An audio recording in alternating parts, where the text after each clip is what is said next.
I am loving it, ये tagline दुनिया की मशहूर कंपनी मैकडॉनल्ड्स की है। इसके फ्राइज, बर्गर्स, हैप्पी मील का करोड़ों भारतीय लुत्फ उठाते हैं। लेकिन इस कंपनी को इंडिया में लाया कौन? इस कंपनी को बनाया किसने और चलाकर सक्सेसफुल किसने किया? दोनों अलग अलग कहानियां हैं। करोड़ों लोगों की फेवरेट कंपनी भारत में 13 साल तक घाटे में चलती रही। मैकडॉनल्ड्स को समझ ही नहीं आ रहा था कि भारत में बर्गर को कैसे बेचे। तब कंपनी को हिंदू और मुस्लिम की धार्मिक भावनाओं ने भी चुनौती दी थी। कहानी बड़ी दिलचस्प है, चलिए आपको सुनाते हैं कि असल में हुआ क्या था।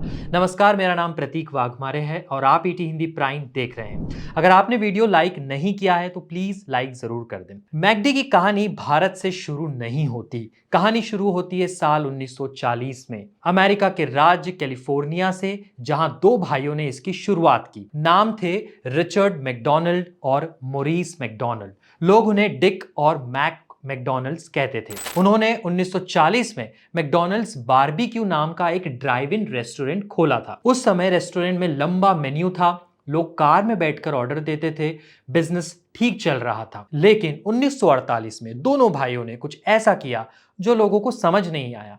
उन्होंने अपना रेस्टोरेंट 3 महीने के लिए बंद कर दिया, जबकि रेस्टोरेंट सही चल रहा था, पैसा भी आ रहा था। लेकिन उन्होंने देखा कि लोग मेन्यू की ज्यादातर चीजें खरीद ही नहीं रहे। ज्यादातर ग्राहक सिर्फ बर्गर, फ्राइज और शेक खरीद रहे थे। तो भाइयों ने भी पूरा सिस्टम बदल दिया। मेन्यू छोटा कर दिया, किचन को फैक्ट्री में बदल दिया और हर कर्मचारी का एक काम तय कर दिया। और यही फास्ट फूड इंडस्ट्री का असली जन्म हुआ। लेकिन एक समस्या थी, दोनों भाई शानदार ऑपरेटर जरूर थे लेकिन बड़े बिजनेसमैन नहीं। और तभी एंट्री हुई एक ऐसे आदमी की जिसने मैकडॉनल्ड्स को दुनिया तक पहुंचा दिया। नाम था रे क्रॉक। साल था 1954। रे क्रॉक मिल्क शेक बनाने वाली मल्टी मिक्सर मशीन बेचते थे। जब उन्हें एक दिन कैलिफोर्निया की एक छोटी सी रेस्टोरेंट से कई मशीनों का ऑर्डर मिला तो उनको हैरानी हुई कि छोटा सा कैफे इतनी मशीनें क्यों ऑर्डर कर रहा है। तो वो उस रेस्टोरेंट में पहुंचे और वहां उन्होंने जो देखा उससे उनकी जिंदगी ही बदल गई। लंबी लाइनें थी, तेज सर्विस थी, सस्ते में बर्गर मिल रहा था। 52 साल के रे क्रॉक देखते ही समझ गए थे कि यहां सिर्फ एक रेस्टोरेंट नहीं बल्कि एक बड़ा बिजनेस छिपा हुआ है। रे क्रॉक ने भाइयों को कहा कि ऐसा ही एक रेस्टोरेंट वो भी अपने नाम से खोलना चाहते हैं और आगे चलकर अमेरिका में 1000 रेस्टोरेंट्स वो खोलते देखना चाहते हैं। भाइयों ने हंसकर हामी भर दी और रे क्रॉक ने 1955 में अमेरिका के इलिनॉय राज्य में अपना पहला मैकडॉनल्ड्स खोला। और फिर शुरू हुई इसके विस्तार की कहानी। एक शहर, फिर दूसरा, फिर तीसरा। 1961 में रे क्रॉक ने मैकडॉनल्ड भाइयों से उनके बिजनेस राइट्स को $2.7 मिलियन यानी तब के कुछ 12 करोड़ 85 लाख रुपए में खरीदा था। और इसके बाद मैकडॉनल्ड्स दुनिया भर में फैलने लगी। पहले कनाडा, फिर जापान, फिर यूरोप और देखते ही देखते मैकडॉनल्ड्स दुनिया की सबसे बड़ी फास्ट फूड चेन बन गई। लेकिन अब सवाल था भारत का। यहां कहानी इंटरेस्टिंग हो जाती है। दुनिया के कई देशों में मैकडॉनल्ड्स आसानी से पहुंच गई, लेकिन भारत में कैसे आएगी? क्योंकि दुनिया भर में मैकडॉनल्ड्स की पहचान बीफ बर्गर से बनी थी। वहीं कई देशों में पोर्क यानी सुअर के मांस वाले प्रोडक्ट्स भी बिकते थे। और भारत में गाय हिंदुओं के लिए पवित्र है। दूसरी तरफ पोर्क को लेकर मुस्लिम समुदाय की अपनी धार्मिक मान्यताएं हैं। यानी कंपनी का सबसे बड़ा प्रोडक्ट ही भारत में मुश्किल पैदा कर रहा था। यहीं से शुरू होती है भारत वाली कहानी। और इस कहानी का सबसे अहम किरदार है अमित जटिया। राजस्थान का बैकग्राउंड, खुद शुद्ध शाकाहारी परिवार से आते थे।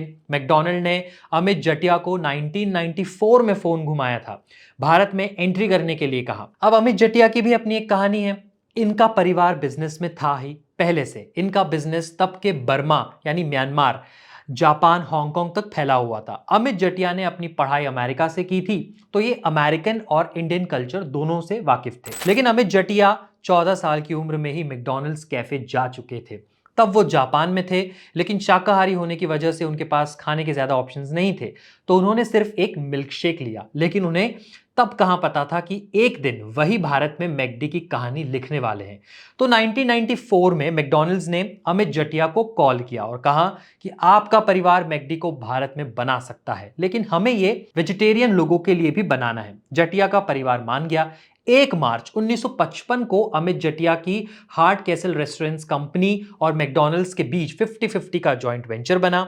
उद्देश्य था साउथ और वेस्ट इंडिया में मैकडी ये चलाएंगे। उधर नॉर्थ और ईस्ट इंडिया के लिए मैकडॉनल्ड्स ने विक्रम बख्शी की कंपनी के साथ भी साझेदारी की। इसके बाद तैयारी शुरू हुई। मैकडी ने पहले तो चिकन बर्गर के साथ शुरुआत की और अपना पहला मैकडी 1996 नई दिल्ली के वसंत विहार में खोला, लेकिन बिजनेस कुछ खास चला नहीं। अमित जटिया तो समझ गए कि भारत में सिर्फ अमेरिकन बर्गर बेचने से काम नहीं चलेगा। तब जटिया ने देखा कि भारत में लोग सड़क पर आलू टिक्की चाट बड़े चाव से खाते हैं। तभी कंपनी ने अपना मैक आलू टिक्की बर्गर शुरू किया, एक ऐसा बर्गर जिसका स्वाद भारतीय था, कीमत कम थी, तो बिजनेस भी चल पड़ा। लेकिन अभी मुनाफा नहीं आ रहा था। 1996 में कंपनी शुरू हुई, लेकिन मुनाफा दिखा करीब 2009 में, यानी लगभग 13 साल बाद।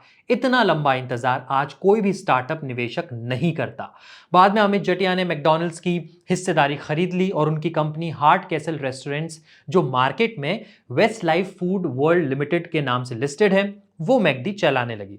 दूसरी तरफ विक्रम बख्शी और मैकडॉनल्ड्स के बीच कानूनी विवाद हुआ, जिसके बाद नॉर्थ और ईस्ट इंडिया में मैकडॉनल्ड खुद ही सर्व करने लगा। आज भारत में मैकडॉनल्ड सिर्फ एक विदेशी ब्रांड नहीं है, ये करोड़ों भारतीयों की जिंदगी का एक हिस्सा बन गया है। अगर इस पूरी कहानी को आपको एक लाइन में समझना हो तो डिक मैकडॉनल्ड और मैकडॉनल्ड ने सिस्टम बनाया, रे क्रॉक ने उसे पूरी दुनिया में फैलाया और अमित जटिया ने भारत में उसके लिए जगह बनाई। तो कहानी आपको कैसी लगी? लाइक और कमेंट जरूर करें, चैनल सब्सक्राइब भी करें। इस वीडियो को कैमरे पर रिकॉर्ड और एडिट विवेक यादव ने किया है। आप देखते रहिए ईटी हिंदी प्राइम। नमस्कार।